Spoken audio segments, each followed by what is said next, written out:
Hello दोस्तों, मैं हूं अंकित और मैं आप सभी का स्वागत करता हूं आपके अपने इस यूट्यूब चैनल जॉब मंत्रा पे। तो हम हाई कोर्ट के पीवाईक्यू सीरीज़ में ज्योग्राफी वाले सेक्शन में आज हमारी 7वीं क्लास है। ठीक है, इससे पहले हम ज्योग्राफी वाले सेक्शन में 6 सेट कर चुके हैं 25-25 क्वेश्चन के। तो ये हमारा 7th सेट है। ठीक है, तो चलिए आज की क्लास शुरू करते हैं। पहला क्वेश्चन क्या है कि बरमूडा द्वीप समूह कहाँ स्थित है। मैंने ये वाला क्वेश्चन पहले भी ये वाला क्वेश्चन आपको कराया है कि बरमूडा द्वीप, मैंने आपको बोला था आपको मैप में लोकेट करना है कि ये ऊपर की ओर क्या है, ये नॉर्थ अमेरिका है, फिर ये बीच में साउथ अमेरिका है, फिर उसके नीचे फिर से ये साउथ अमेरिका है ना, north America south America.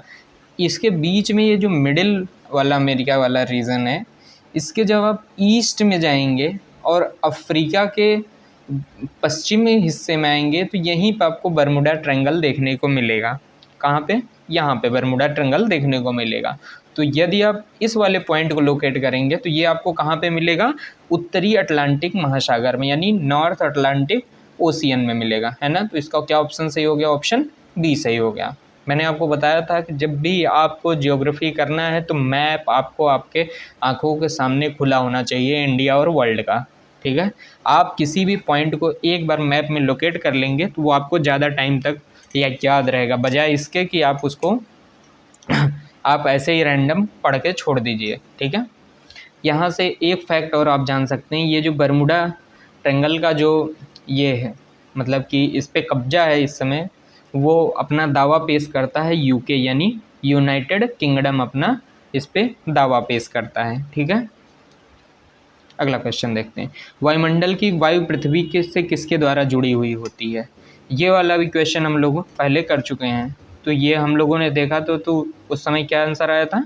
Gravity यानी गुरुत्वाकर्षण के द्वारा जो ये वायुमंडल है पृथ्वी के द्वारा जुड़ी हुई है। ठीक है, अगला क्वेश्चन देखते हैं।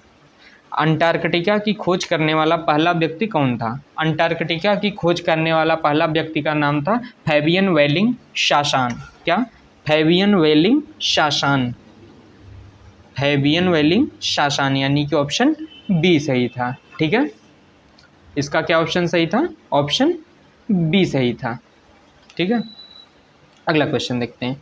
WMO का मुख्यालय कहाँ स्थित है। ये वाला क्वेश्चन भी मैंने कल आपको सिर्फ इतना सा कराया था कि WMO की स्थापना कब हुई थी, है ना। लेकिन जब हम कल IPCC वाला क्वेश्चन कर रहे थे कि inter governmental panel on climate change, तो हमने बताया था ना कि इसकी स्थापना में 2 संस्थाओं का योगदान है। एक है यूनाइटेड नेशन इन्वायरमेंटल प्रोग्राम और WMO की। तो उसी में मैंने बताया था कि WMO की स्थापना कब हुई थी, लेकिन मैंने कल आपको ये नहीं बताया था मुख्यालय कहाँ स्थित है। तो ये देखिए, उसी से थोड़ा आगे बढ़ के ये क्वेश्चन पूछ लिया कि मुख्यालय कहाँ स्थित है। तो WMO का मुख्यालय कहाँ पर स्थित है? जेनेवा में स्थित है। कहाँ पर स्थित है ये? जेनेवा में स्थित है। ठीक है, इसलिए इसका ऑप्शन क्या सही हो गया? ऑप्शन सी सही हो गया। यूराल पर्वत कहाँ अवस्थित है? ये भी मैंने आपको एक दिन लोकेट करवाया था कि ये रूस में स्थित है और एशिया और यूरोप के बीच का बॉर्डर यही डिसाइड करता है। यूराल माउंटेन ही एशिया और यूरोप के बीच का बॉर्डर डिसाइड करता है। तो इसलिए इसका ऑप्शन क्या सही हो गया? ऑप्शन बी सही हो गया। ठीक है, आपको ये जो पॉइंट आपको देखने को मिल रहे हैं, आप इसको मैप में टिक भी कर लेंगे या तो एक पेज में कहीं लिख लेंगे। इस क्लास के बाद आपको एक एक पॉइंट को मैप में लोकेट करना है। ठीक है, बिना उसके आप वरना आपको इस क्लास का कोई मतलब नहीं निकलेगा। और आप जैसा कि आप देख पा रहे होंगे, 15 में से लगभग 7 से 8 क्वेश्चन आपको रिपीटेड डायरेक्ट या इनडायरेक्ट फॉर्म में रिपीटेड आपको मिलेंगे ही मिलेंगे। 15 क्वेश्चन में यदि आपको 7 से 8 क्वेश्चन रिपीटेड मिल जा रहे हैं तो आपको और क्या ही चाहिए। यदि आप 7 क्वेश्चन यहाँ से रिपीटेड पा जा रहे हैं, बाकी के यदि आप 4-5 भी क्वेश्चन अपने आप से कर लिए तो 15 में से 11-12 क्वेश्चन हो जा रहे हैं, तो कितनी बड़ी बात है ना। तो इसलिए पीवाईक्यू आपको ज़रूरी है और जिस तरह से बता रहा हूँ उसी तरह से आपको करना है, बिना मैप लिए ज्योग्राफी नहीं पढ़नी है। भारत का कौन सा भाग सुंदरवन जैव विविधता हॉटस्पॉट का भाग है? देखिए, भारत में 4 जैव विविधता हॉटस्पॉट हैं। कौन कौन सा? एक तो हमको ये जो मतलब कि वेस्टर्न घाट वाला हिस्सा है, पश्चिमी घाट का हिस्सा वो है। ठीक है, और एक हिमालयी रीजन 2, तीसरा ये मतलब कि नॉर्थ ईस्ट वाला जो रीजन है वो उसी को बोलते हैं इंडो बर्मा क्षेत्र बोलते हैं, ठीक है, और चौथा है सुंडा लैंड। तो जो ये सुंडा लैंड वाला रीजन है, सुंडा लैंड में अंडमान निकोबार द्वीप समूह आते हैं। क्या आते हैं? अंडमान निकोबार द्वीप समूह वाला जो स्थिति है वो सुंडा लैंड के ही अंतर्गत आता है, ठीक है। देखिए ये जो हिंदी में लिखा है यहाँ पे सुंदर लैंड लिखा गया है, जबकि आपको यहाँ पे ये इंग्लिश में सुंडा लैंड स्पष्ट लिखा हुआ है, तो इसका ऑप्शन बी सही हो गया। अब देखिए किसी भी जगह को हॉटस्पॉट बनाने के लिए क्या क्या क्राइटेरिया हैं। पहली क्राइटेरिया तो ये है कि वहाँ पर पाई जाने वाली 1500 प्रजातियाँ स्थानिक होनी चाहिए। क्या होनी चाहिए? स्थानिक प्रजातियाँ होनी चाहिए, और उसमें से 70% प्रजातियों पर या तो संकट मंडरा रहा हो या तो उनका पर्यावास जहाँ पर उनका आवास है वो नष्ट हो चुका हो। तो यदि ऐसी जगह है तो उसको हम बोलते हैं जैव विविधता हॉटस्पॉट, यानी बायोडाइवर्सिटी हॉटस्पॉट बोलेंगे, ठीक है। अगला क्वेश्चन देखते हैं। प्रसिद्ध पर्यटक स्थल शिमला हिमालय के किस भाग में है? इस टाइप का क्वेश्चन पहले भी आ चुका था, शायद सेम ही क्वेश्चन था, आप देख लीजिएगा।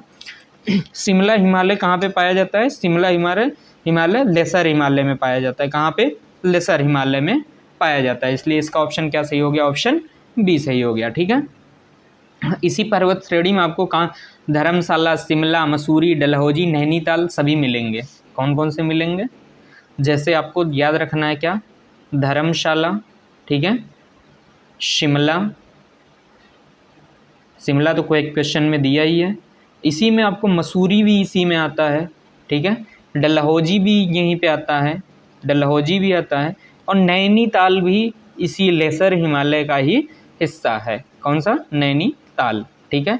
तो नैनीताल, डलहौजी, मसूरी, धर्मशाला, शिमला सब ये इसी के हिस्से हैं। अगला क्वेश्चन देखते हैं। यूक्रेन की राजधानी कौन सी है? ये इस समय एकदम न्यूज में है तो इसका तो पता ही होगा। यूक्रेन की राजधानी क्या है? कीव। क्या है? कीव। अब जब नेक्स्ट टाइम कोई क्वेश्चन आएगा आपके एग्ज़ाम में तो ये नहीं आएगा कि यूक्रेन की राजधानी है, ये आएगा, ये आ सकता है कि जो यूक्रेन देश है, यूक्रेन देश से कौन कौन से देश सटे हुए हैं वो आपको पता हुआ होना चाहिए, ठीक है। तो आप इसको मैप में लोकेट करेंगे और यूक्रेन से जितने भी सटे हुए देश हैं उनको देखेंगे, ठीक है। जैसे मैं आपको हिंट कर देता हूँ, यूक्रेन के जो नॉर्थ साइड में है क्या? बेलारूस है, ठीक है। ईस्ट वाले रीजन में रूस पाया जाता है, और जो साउथ वाले रीजन में है वहाँ पे एजो ओशियन है, ठीक है। एजो ओशियन जो ब्लैक सागर है यानी काला सागर है उसी का ही एक हिस्सा है यहाँ पे ऊपर की ओर, क्या? सी ऑफ एजो। तो यह सी ऑफ एजो से भी ये टच करता है। और दक्षिण पश्चिम में क्या है? मालदोवा। क्या है? मालदोवा और सोमानिया, ठीक है। पश्चिम में जब आप इसके आएंगे तो यहाँ पे आपको मिलेगा हंगरी, स्लोवाकिया और पोलैंड। हंगरी, स्लोवाकिया और पोलैंड। तो ये आपको इन्फॉर्मेशन पता होनी चाहिए, नेक्स्ट टाइम ये क्वेश्चन आपसे पूछ सकता है एग्जाम में, ठीक है। हम्बनटोटा पोर्ट कहाँ पे स्थित है? ये भी क्वेश्चन यदि आपको याद हो तो ये दोबारा से आया हुआ है, पहले भी ये क्वेश्चन आ चुका है। तो हम्बनटोटा पोर्ट कहाँ पे स्थित है? श्रीलंका में स्थित है। कहाँ पे? ये श्रीलंका में। और ये न्यूज में बहुत क्यों रहता है? क्योंकि ये इस पे इंडिया और चाइना के बीच में लेकर के इसके लिए विवाद चलता रहता है, ठीक है। तो ये बहुत ज़्यादा हमेशा जब भी आप अखबार पढ़ते होंगे, एडिटोरियल पढ़ते होंगे, तो आपको ये हम्बनटोटा पोर्ट शब्द बार बार सुनाई देता होगा, ठीक है। अगला क्वेश्चन है कि झारखंड की जनजाति इनमें से कौन सी है? तो ये जो मुंडा, उराव, ये सब जनजातियाँ कहाँ पे पाई जाती हैं? झारखंड में पाई जाती हैं। बाकी ये जो बरदा है, बरदा कहाँ पे पाई जाती है? ये गुजरात और महाराष्ट्र में पाई जाती है। गुजरात और महाराष्ट्र में पाई जाती है। गद्दी कहाँ पे पाई जाती है? हिमाचल प्रदेश वाले रीजन में पाई जाती है। बाल्टी, ये गिलगित बाल्टिस्तान वाले रीजन में पाई जाती है। कहाँ पे? गिलगित बाल्टिस्तान वाले रीजन में पाई जाती है, ठीक है। अगला क्वेश्चन देखते हैं। नीसी जनजाति प्रमुखता कहाँ पाई जाती है? नीसी की स्पेलिंग देख लीजिएगा आप लोग, NYSHI, ठीक है। ये जनजाति कहाँ पर पाई जाती है? ये अरुणाचल प्रदेश में पाई जाती है। क्या चीज़? कहाँ पाई जाती है? ये अरुणाचल प्रदेश में पाई जाती है, ठीक है। अगला क्वेश्चन देखते हैं। कौन सा प्रमुख व्यावसायिक पौधा है जो उष्णकटिबंधीय वर्षावन भारत में विकसित होता है। देखिए पहली बात तो क्या पूछा है, वो कमर्शियल प्लांट होना चाहिए यानी व्यावसायिक पौधा होना चाहिए, और वो उष्णकटिबंधीय वर्षावन यानी कि वो ऐसे रीजन में होना चाहिए जहाँ पर बारिश बहुत ज़्यादा होती हो और टेम्परेचर भी बहुत ज़्यादा होता हो, और वो कमर्शियल भी होना चाहिए। तो ये तीनों क्वालिटी को कौन फुलफिल कर रहा है, वो है शीशम। कौन सा? शीशम हम लोग कमर्शियल यूज के लिए मतलब लगाते हैं ना, कि भाई बहुत महंगा बिकता है पेड़ ये, और उसको पानी बहुत ज़्यादा चाहिए होता है, और वो टेम्परेचर जहाँ पे ज़्यादा होता है वहीं वाले इलाके में होता है बस। तो इसलिए इसका ऑप्शन क्या सही हो गया, ऑप्शन डी सही हो गया। देखिए आपको ऐसा नहीं है कि आपको हर चीज़ पता ही होना चाहिए, आप थोड़ा बहुत कॉमन सेंस भी यूज करके क्वेश्चन को करने का प्रयास करिए, क्योंकि एग्ज़ाम में ऐसा कभी नहीं होगा कि आपको सारे क्वेश्चन सब आपके देखे ही हुए हों।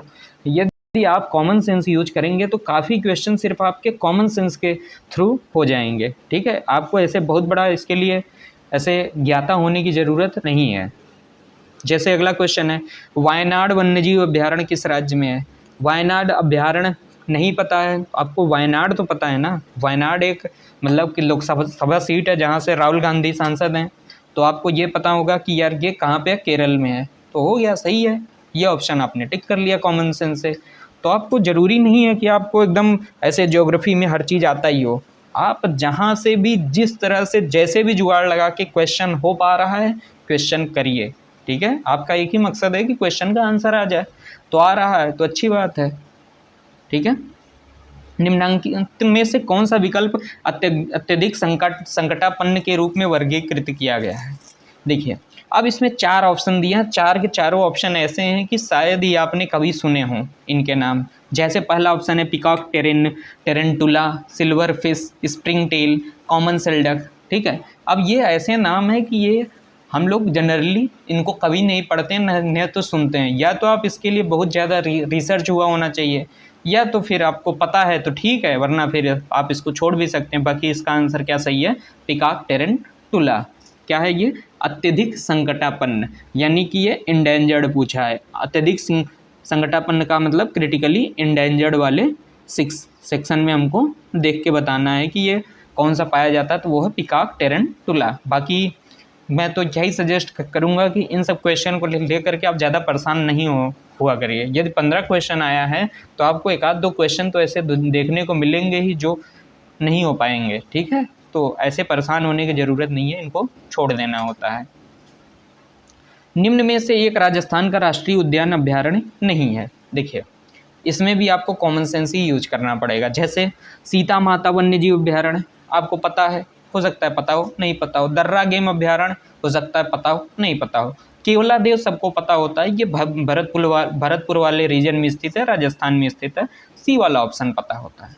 और डी वाला ऑप्शन आप सबको पता होना चाहिए कि जो ये मानस राष्ट्रीय उद्यान है ये कहाँ पर है, असम में है। कहाँ पे है, असम में। तो जो ये डी वाला ऑप्शन है ये राजस्थान में न होकर के कहाँ पे है, असम में। तो डी वाला ऑप्शन सही हो गया। ठीक है, भारत का वह राज्य कौन सा है जो न्यूनतम वन क्षेत्रफल के अंतर्गत आता है?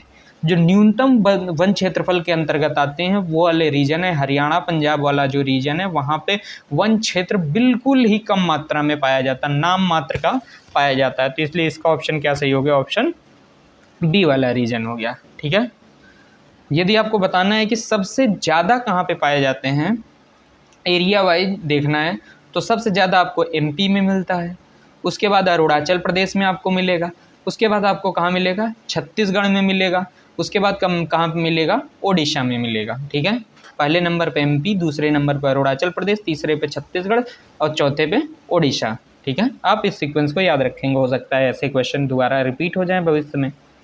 ग्रामीण सड़क जो कि ग्रामीण क्षेत्रों और शहरों को जोड़ने वाली है, उनकी अनुरीक्षण करता है। अनुरीक्षण का मतलब होता है कि उसका मेंटेनेंस का काम कौन देखता है, उसका मेंटेनेंस का काम देखने का काम होता है PWD, यानी लोक निर्माण विभाग की बात हो रही है। यहाँ पे किसकी बात हो रही है, लोक निर्माण विभाग की ये जिम्मेदारी होती है, जो ग्रामीण सड़कें हैं उनकी देख रेख मेंटेनेंस का काम करे कौन, PWD। ठीक है, जहाज मंत्रालय द्वारा सृजित प्रमुख कार्यक्रम कौन सा है जो देश में बंदरगाह विकास को प्रोत्साहन देता है? देखिए ये बात 2016 की है।